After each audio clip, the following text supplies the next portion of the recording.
Non-GAAP measures. This is the IssuesWatch podcast.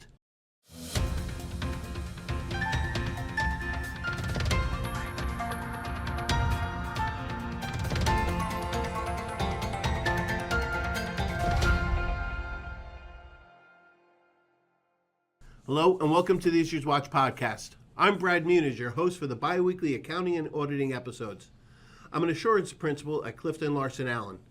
And back with me today, injury-free, is Frank Boudelet, Emeritus Partner at Witham and my co-presenter for the Society's Law and Ethics. Welcome back, Frank. Glad to be here.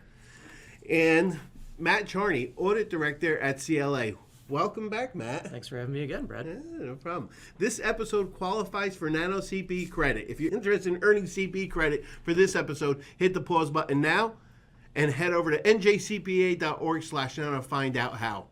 A quick disclaimer, the views and statements expressed herein are our own and not necessarily those of NJCPA, CLA, or Witham. Okay. Brad, who's the Ute? You? Ute. You. Youth. Who's the youth? Oh, he's Matt. We wanted to try and start appealing to more people, especially younger people. Really? I can hear you guys, you're on the mic. Oh. Everybody else Okay, can all hear right. me too? Anyway. I noticed he has no notes. Does he think he's smart? That's a good point. Yeah. Wow. Huh, let's see how smart he is. So, if you receive cash, you debit it or credit it. Is he debit the cash? Is that right? Oh, no, it's not taxable. Oh, okay. No, that depends. Oh, okay. All right, I don't know. Okay. So, how about this? Okay. If you get stock options, if you issue stock options, is there a charge on the P&L?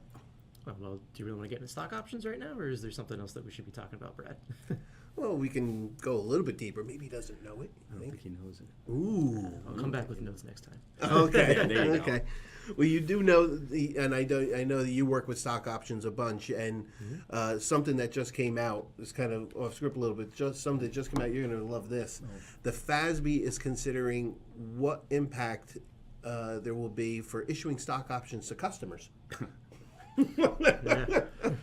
Under 606, yeah. Okay, so the customer now owns stock in the business. Love it. That's right. Love it. Interesting. Yeah.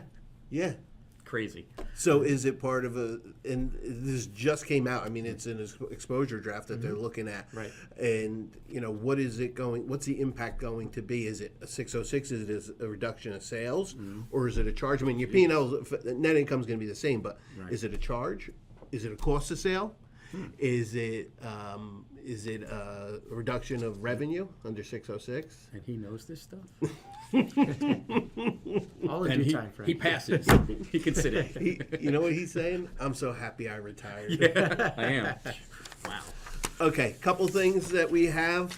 So the first one is FASB did issue an ASU 2025-01. Okay? Yes. Income statement reporting and comprehensive income and expense disaggregation disclosures.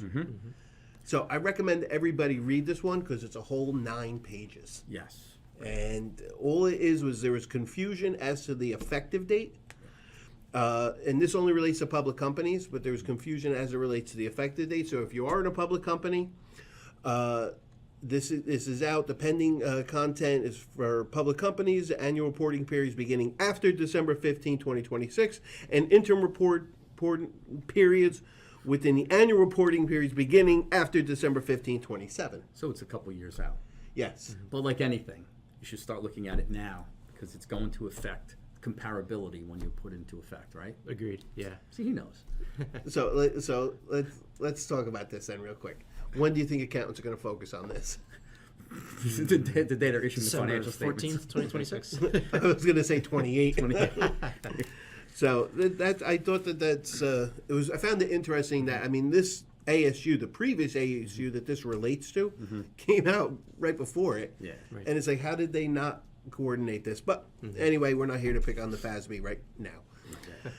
So the other matter that came out that was a really good article in the Journal of Accountancy, recent Journal of Accountancy. So if you don't get a copy of it, find a way to get a copy of it. Join, get the subscription. There was a really good article in addition to AI non-GAAP financial measures. Make it up as we go along. There we go. There we go. So first, let's talk about what is a non-GAAP financial measure. Okay, and I'm going to read what it said from the article. And it says, while privately held companies do not widely publish non-GAAP measures, publicly traded companies do, as evidenced by an overwhelming popularity of such disclosures among S&P 500 companies. Between July and September 2015, I can't believe they went back that far. I know. Okay? I mean, it's how many years ago? Right? Decade.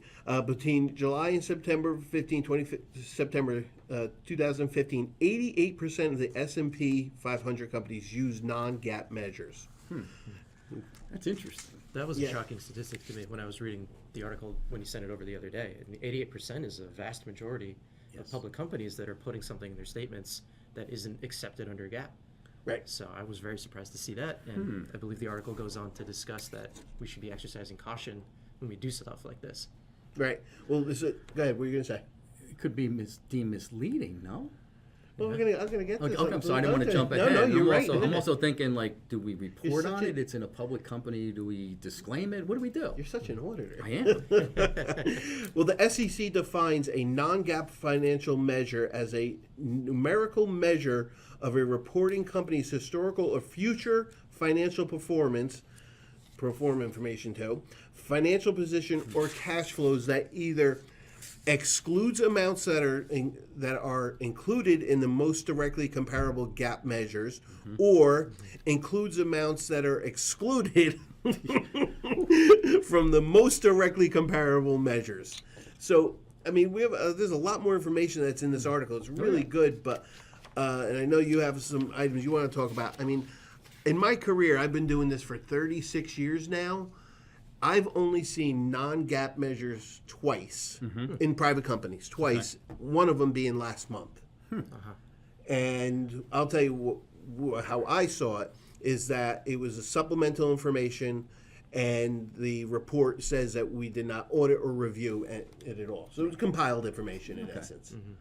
What have you seen? Similar. Yeah. Similar, where I had a client that wanted to do EBITDA, but they weren't using earnings from GAAP. It was non-GAAP earnings, and they were kind of normalizing it. And so what we did was we told them, fine, if you want to do that, we didn't like it, but if you want to do that, make it a schedule. So it was a supplementary schedule. And then we had in our account audit report that we didn't perform any assurance on that. And then we had them put disclosures on the supplementary information, how they got there. Like, what did they do to get the earnings to normalize, and what did they change, and why, and almost why they're doing it. They did not want to do that. But I said, well, then we're not letting it go into the financial statements. And they said, okay, fine, then we'll do it. And So you got to hold your ground with this. Yeah, Absolutely. And even says right here, I saw that SEC also requires that a company reporting non-GAAP financial measures add the following disclosures. So I'm not going to go through what they are, but it says that you should be disclosing. And the one that I had seen didn't have any disclosure behind. They were fairly obvious what they were. I mean, it was more ratios, day sales outstanding and stuff like that. Understood. But there can be people can get aggressive with this of what they want to show, and Yeah. And the word that stood out to me when you were reading the definitions, Brad, was comparable. And I think that's kind of a key phrase to consider with this. And Frank, you were saying before, could this stuff be misleading? Well, if it's not comparable, if you're putting an EBITDA calculation in one year, and then next year maybe you have a pro forma income, and the next year you do just regular net income, how does a reader kind of compare the performance of your business from year to year when things are constantly changing like that? That could provide a lot of risk to financial statement users. Agreed. yeah, and I can't. I'm surprised, but I shouldn't be surprised that a company would put EBITDA one year, not put it the next year. You know, It didn't help them. it didn't help them, right? It's what I've seen with SEC companies. A lot of times it's in the text. It's not in the financials, and we have to recalculate the numbers to make sure that they're accurate. Yeah. And it conforms to what's in the financial statements, but including this stuff in the financial statements, this could get dangerous because I've had clients ask for it a lot, and I've always told them we don't do non-financial measures, and but this coming out in this article, I could see certain accountants advocating for clients putting non-financial measures in. True. Which, the one thing that surprised me though is who are the most of the users of the financials that you know? If you had to list off 2 or 3, who is it? Banks. Banks. Investors. I was going to say owners Yep. Right. and the banks. Mm-hmm. Usually, not that you're hiding stuff from the banks, but you're usually not giving the bank much more information. No. Right. Less is more. Yes. True. True. Yeah, I was dealing with the financial statement recently where they have an LOI to be sold, and I called the person. I'm like, I'm assuming you don't want to have that disclosed. And they're like, before they say anything, I'm like, because you don't want to be telling the bank, oh, we're selling. Right. And they're a competitor get any of that information. You don't want that out in the street, too. True. Fortunately, it's not binding. So, But still. yeah. Okay, any other comments on non-financial measures? I really don't have anything. Do you have anything? The only closing comment would be it's not necessarily related to a specific disclosure or a supplemental schedule, but if there are any kind of non-GAAP measures that clients may want to put in the face of their financial statements, such as the balance sheet or the income statement, I've had examples before where clients don't want to adopt the new lease standard for 842. Okay. And in that case, you got to really stand your ground, like you were saying before, and say, you can do this, but our opinion or our conclusion for the review or the audit, whatever it may be, is definitely going to change. Yep. You know, we have to get reasonable assurance under GAAP. Right. If that's not what we're presenting, there's going to be consequences. But I have to have a clean opinion. Right. Yeah. I can't have that Right. clean opinion. Because the bank checks the box that Right. says clean. Right, I have to clean opinion. Okay, we have to put 842, but I don't want 842. We have to have a clean opinion. Well, I know an accountant that would do it. All right. Not me though. No. I You didn't mean looked that. at me when no, you no, said no, that. no, no. I looked at you because you know we joke about that yes, all the time. yes. Will you write a letter for me saying something? I know an accountant that will. Anyway, okay. In closing, here are some upcoming accounting and auditing events you might be interested in. Learn about internal controls during the Don't Get Caught with Your Socks Down webinar on February 19th or 24th. Get an accounting and auditing update in person in Clark on May 6th. And learn about best practices for audit walkthroughs at a webinar on May 13th or 20th, taught by Matt and Marissa Flood. I guess they're going to new presenters now, Frank. Wow, good. I'm very happy. Thank you, be a good Matt. one. Yes. Everybody tune in. I can really retire. Get info on these events and more at njcpa.org/events. And of course, be sure to join the Society's Accounting and Auditing Standards Interest Group. Sign up for free at njcpa.org/groups. Frank, I'm so happy you're back. Me too. Glad to be here. I need you to fend off some of these younger people. No, they're coming fast too. And they're pretty smart. I know. I don't like it. Scares Scary. Yeah, scary. You didn't hear that, did you, Matt? The mic is still on, guys. Matt, thank you, too, for joining us today. Thanks for having me. Great to be here, as always. And thank you for watching or listening. And, Matt, you always have to remember they want to know about your arms, Oh, yeah. okay?